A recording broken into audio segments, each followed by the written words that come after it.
সারদাকাণ্ডের জের অব্যাহত। আমানতকারীদের টাকা ফেরতের দাবিতে শহরের একটি অর্থলগ্নি সংস্থার মালিককে অপহরণের অভিযোগ। উদ্ধার মুর্শিদাবাদের লালগোলা থেকে। পুলিশ সূত্রে খবর, 12ই আগস্ট মুর্শিদাবাদে যান ওই অর্থলগ্নি সংস্থার মালিক। সেখানে জেলার দায়িত্বপ্রাপ্ত রফিকুল ইসলামের সঙ্গে দেখা করেন।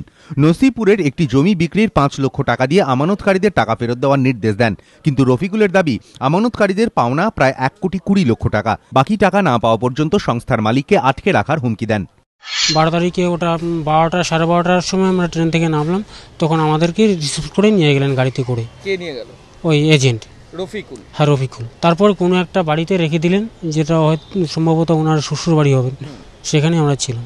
আটকে রেখেছিল? হ্যাঁ, মারধর করেছে আমাদেরকে। 8-10 জন মিলে আটকে রেখেছিলেন। পরিবারের দাবি, এরপরই কলকাতায় স্ত্রীকে ফোন করেন ওই ব্যবসায়ী, বাকি টাকা পাঠাতে বলেন। কিন্তু তারপর থেকে আর ওই লগ্নি সংস্থার মালিকের সঙ্গে যোগাযোগ করা যায়নি। 19 আগস্ট লেক থানায় অপহরণের অভিযোগ দায়ের করেন ব্যবসায়ী স্ত্রী। তদন্ত শুরু করে পুলিশ। বুধবার রাতে মোবাইল টাওয়ারের সূত্র ধরে মুর্শিদাবাদের লালগোলা থানার আড়িমোড়া থেকে অপহৃত অর্থলগ্নি সংস্থার মালিককে উদ্ধার করে লেক থানার পুলিশ। রাতেই নসিপুর থেকে গ্রেফতার করা হয় অভিযুক্ত রফিকুল ইসলামকে। বৃহস্পতিবার ধৃতকে আলিপুর আদালতে তোলা হয়। তার স্বীকারোক্তি, লগ্নিকারীদের টাকা ফেরত পাওয়ার জন্যই মালিককে আটকে রাখা হয়। ময়ূখ ঠাকুর চক্রবর্তী, এবিপি আনন্দ, কলকাতা।